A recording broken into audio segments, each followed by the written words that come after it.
Perfect. All right, we're back. We got ViewMagine.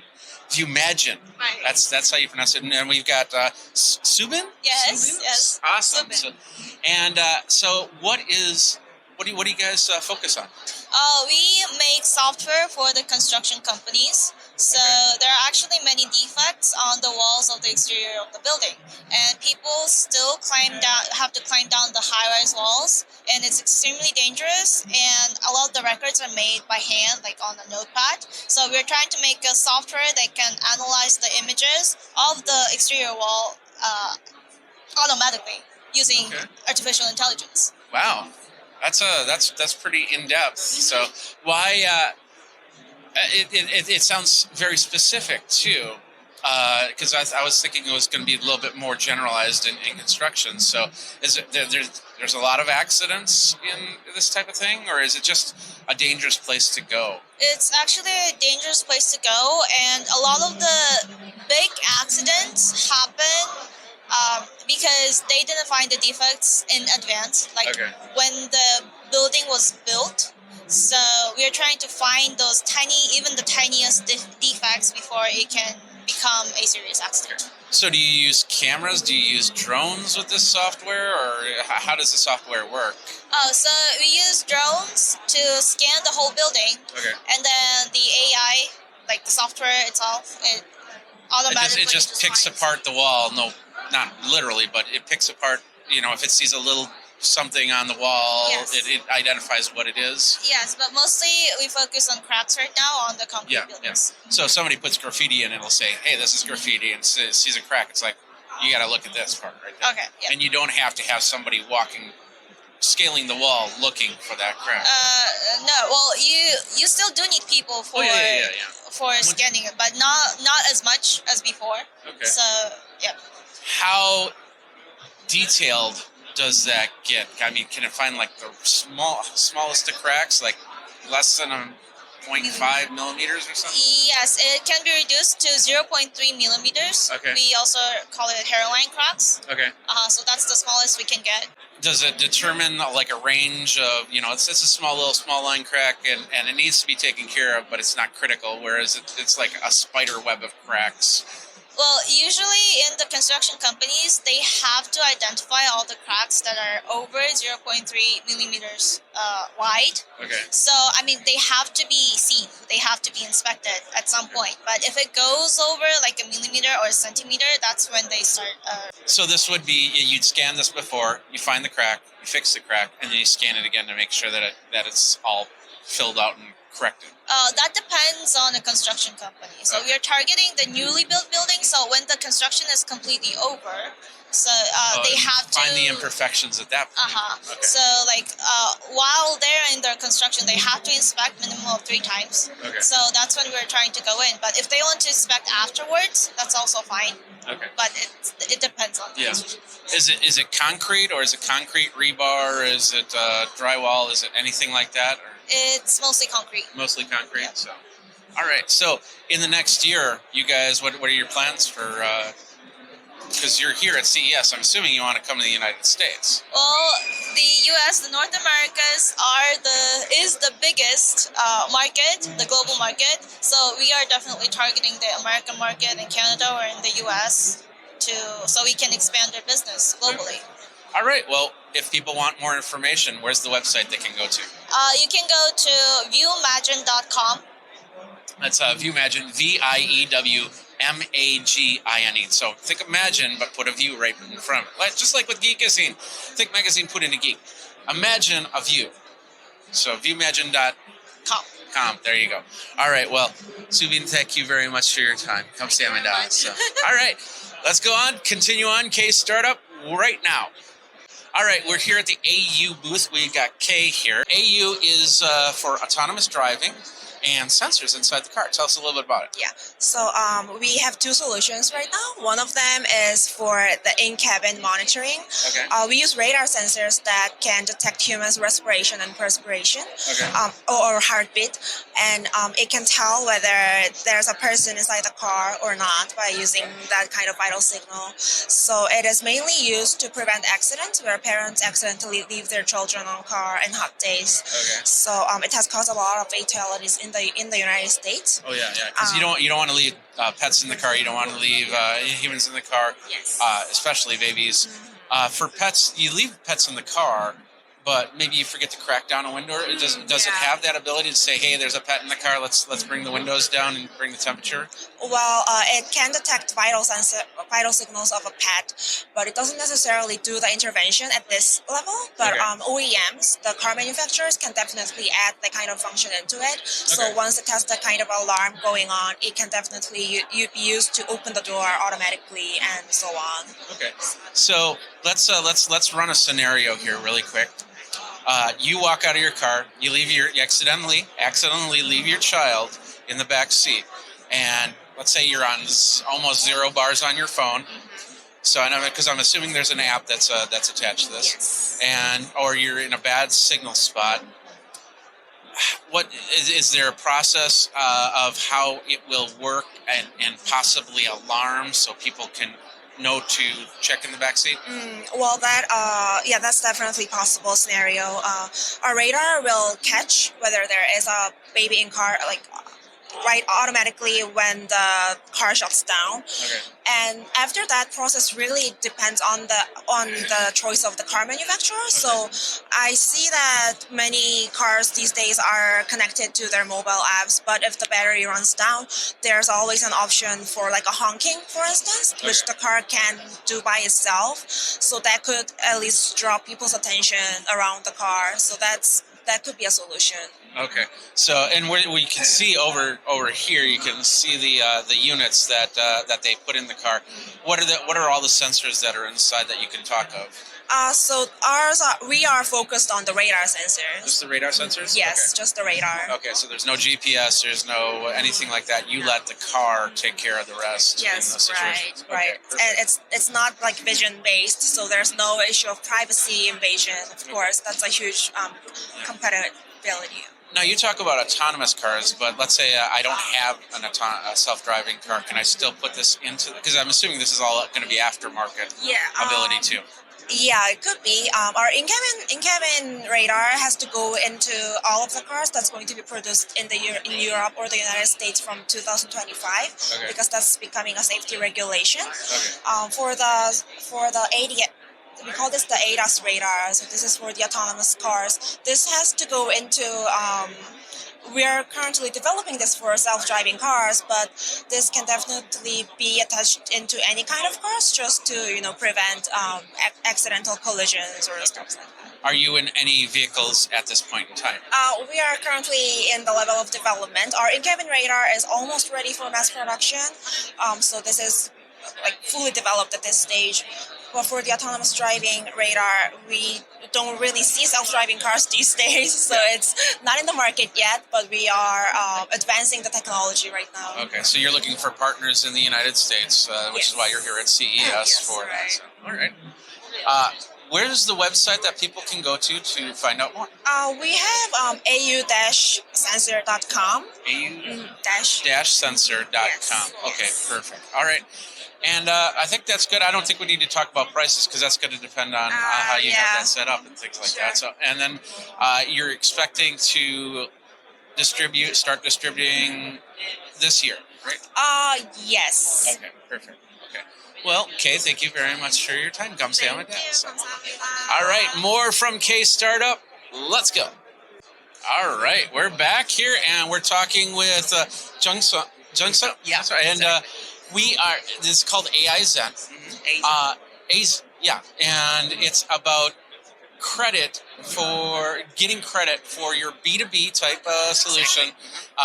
Tell us, you have better, you can do it. Okay, so we are connecting the data company and the banking partners, so to give the credits. So especially we are focusing on the EV vehicle and who wants to do the business with the EV vehicle. Okay. Because there's no real standard evaluation form in the banking partners about the EV company, the EV data, because kind of it is new thing. So we analyze really elaborately about the residual value and the utilization risks about our battery data, and then we can give the banking partners, and then they can deal with they can minimize the risk about getting the loans, the credits to the manufacturing company, and be who wants to earn a software business with the EV vehicle. How much? How much? So they come to you. You find them a partner, and how much? Communication back and forth do you do after that? So, like the data company wants to get the finance, Yeah. So they come to us, and then they gonna show how much battery do they have in the ecosystem, and they're like so much things, thousands of data they can give me, and then we can give the banking partners about the data, and then they can analyze. We give the analyzed solution to the banking partners, and then they can give the credits and the loans. Okay. So if there's anything like defaults or anything like that, you don't handle that. The banks handle that. But you just find them the right partner. Yeah. So like this, as I told you before, the EV industry is kind of new thing, so they don't have like really like important valuation form about it. So we can get a temperature and a humidity and like future cracks or the like charging issue. So we can track all the data, and then we can give to the banking partners. All right. Well, that sounds pretty straightforward. And so your plans for the next year? Are you doing this in Korea right now? Yeah, right. And also we have the 50 EV buses using our service in our country, and then we expanded to the Asian market in Vietnam and Indonesia using EV motorcycle, because they ride that well.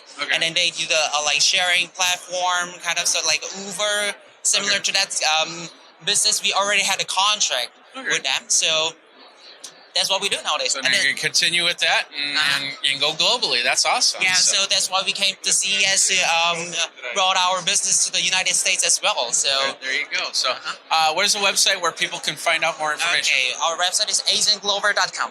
And so AIZenGlobal.com. Yeah, AIZen Global. Thank you very much. Well, thank you very much. Come say I'm a doctor. So, all right, let's continue on. We got K-Startup. We got more companies to go. We're going to go hot and heavy. You're going to see all the action next. All right, back in it. We've got Woo-Seok. Yes. Is that how you pronounce it? Yeah, you can call me Andy. Yes. The name of the company is called ROWAN. Yes. And the app is called Brainer, right? Super Brain. Super Brain. Yes. Okay. Yes. And this is for anybody that's suffering from dementia, Yes. or any related causes from that. So tell us a little bit about that. Yes. More specific, more about dementia is that what we are focusing is the patients who are at the stage of mild cognitive impairment, to prevent going through the dementia levels by playing our games. So we have lots of clinical data done back in South Korea. Mostly 152 persons involved in clinical trials for 3 years. And for 6 months of our playing our games, the level of their cognitive level has increased. Really? Yes. Is this all levels of dementia or certain levels? What we call is cognitive levels, not about the dementia. Dementia is quite complicated disease, right? So after that, we have some more clinical trials right now, almost 300 people involved in Korea. And what we are hearing in US is that we're going to have some new chances to expand our business in US too. And as well as we are going to expand our clinical trials by getting an approval from FDA. Yes, we're taking some of the chances right now. So I'm looking at the board here, as some of you can see over here, and it's got some games here from like they look like technically look a little kids gamey, and I'm assuming there's some people that will not want to play those games. You have more advanced or more adult orientated stuff. Yes, the thing is that what we are focusing is the seniors, who is over ages 65 to 80s. Okay. So what they need is very simple games. Okay. We had lots of clinical trials. During that experience, we've seen that lots of seniors cannot do things that with colorful designs Okay. and very complicated frameworks. Okay. So that's why the games looks very simple. Okay. But the games can be used by the kids also. Anyway, but what we are targeting is on dementia level. Would a consumer be downloading this on their phone, or would this, or tablet, or would this be something that that you're working with companies with? Actually, we're a software company. You can download it in a Google app. So I could download it and Yes. play it. Okay. But Keep my brain sharp. yes, Yes. Google app. But we need to expand our business use. Is that what we are using is a tablet base. We cannot use it by mobile because Okay. seniors Yeah. senior has some problems in their eyesight. Okay. That's why it's quite a large screen. But you cannot do it right now in US. But Yeah. we have to open But it. you're working on getting. We're working on it. So, Yeah. what are the costs involved in this? Will the app be free for me to download, or? Yeah. Right now you can download it, but you cannot play it right now. Yeah. Yes. But will I have to pay to play? We are going to set up some of the commercial business models soon. Okay. I think we can't tell you after that. Okay. Yes. Oh, so you're working on that. Yeah, so, we're okay. working on Perfect. it too. Okay. Yes. All right. Well, so if somebody wants to find out more and help bring you to the United States, where's the website that they can go to? Our website is rowan.kr. Okay. Yeah. That's ROWAN.KR. Is it CO.KR or is it KR? Just KR. Okay. Yes. ROWAN.KR, and then you can check that. Rowan, and of course the Genius Brain. You said was it Super brain. Super Brain. That's it. Super Brain. See, I need it already because I'm forgetting things. All right. Well, Andy, thank you very much for your time. 감사합니다. 감사합니다. All right. There, we got a lot more here. Let's get to the next one at the K-Startup. All right. We're back K-Startup here with Garam. Yes. Garam, awesome. Mobilint is what we're looking at right now, and it is a chip. Here's a chip right here, right? Yeah, that's our chip. It just came out. It's been fabbed through Samsung 40 nanometer processor chip. Okay. And it's been through a lot, and we've prepared a great demo for you guys. Okay. So if you are ever interested, you can just mail us or visit our website at www.mobilint.co. Wow, you're doing all the questions for me, so I'm just going to listen. Tell us a little bit about what you're showing off here at CES. So let me just give you guys what our company does from the very beginning. So what we do, simply put, is that we build chip, a next-gen chip application for the future. And whatever do we mean by future means? Yeah, what is the future?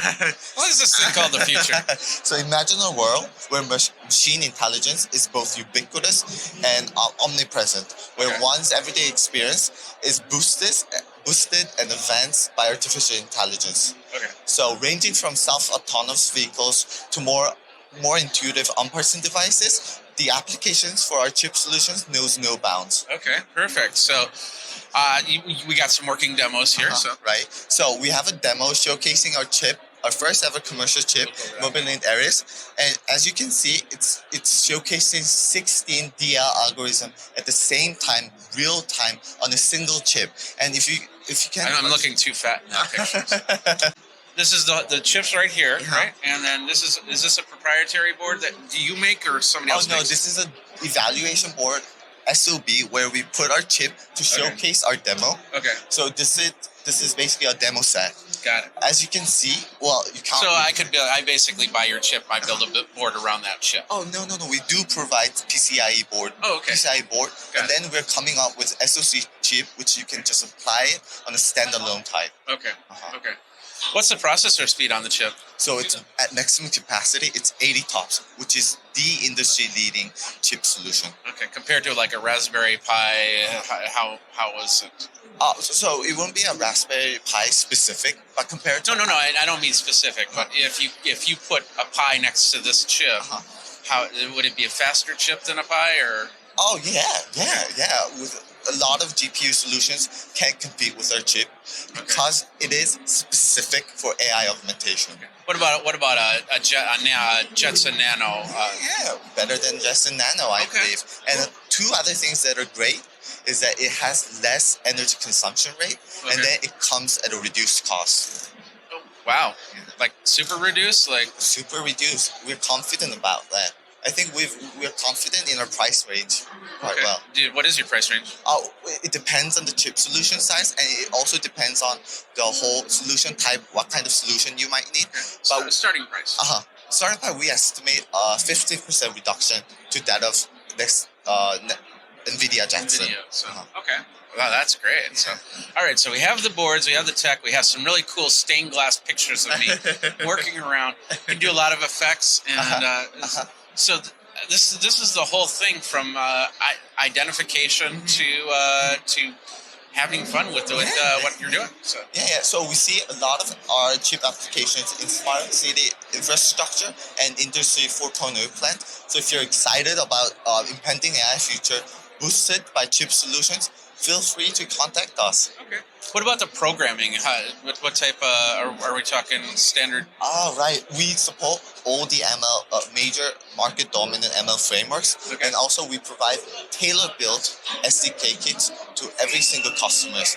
And if you're not AI capable, we will work from the very beginning to build your AI capabilities. That's me. Right. Oh yeah, we can do it.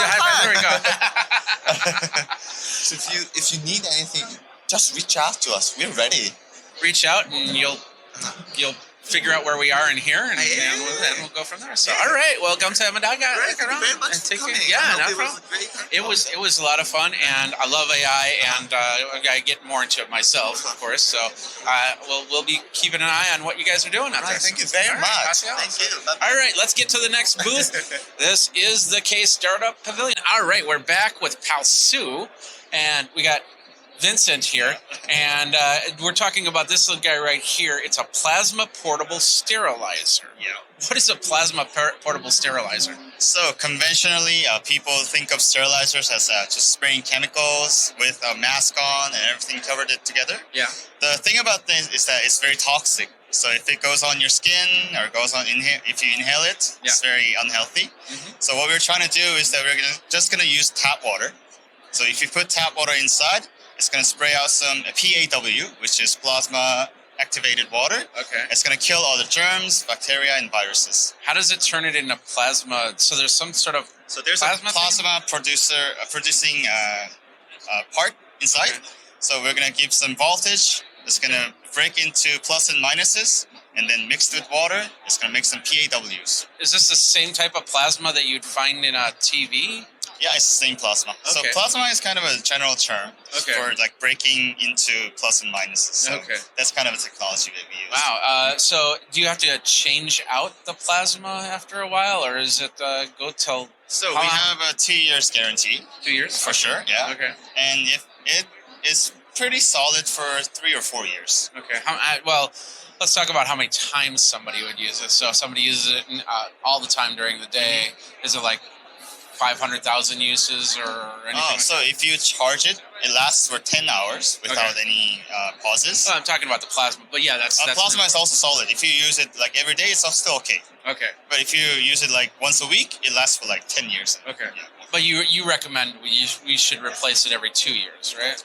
If you use it every day, you should replace it or 2 to 3 years. 2 to 3 years. But if you're not quite frequently using it, maybe like 10 years. Okay. It's fine. So if your doctor's office, it'll sterilize the scalpels. The dentist's office, sterilize those tools. If you have it at home, it can sterilize your whatever you need to sterilize, like the kids' binkies or so silverware. If you have a baby and you have an issue with germs and bacteria, or if you have an allergy, you can use this product in households. Okay. So we have a smaller size. Okay. That's about like 3 kilograms. Okay. So you can just carry it around and spray it anywhere you want. Like a vacuum cleaner. Yeah, it's like a vacuum cleaner. Okay. And it's not a regular steamer because it's doing plasma. So it's not a steam. It's not hot. Okay. It's just room temperature.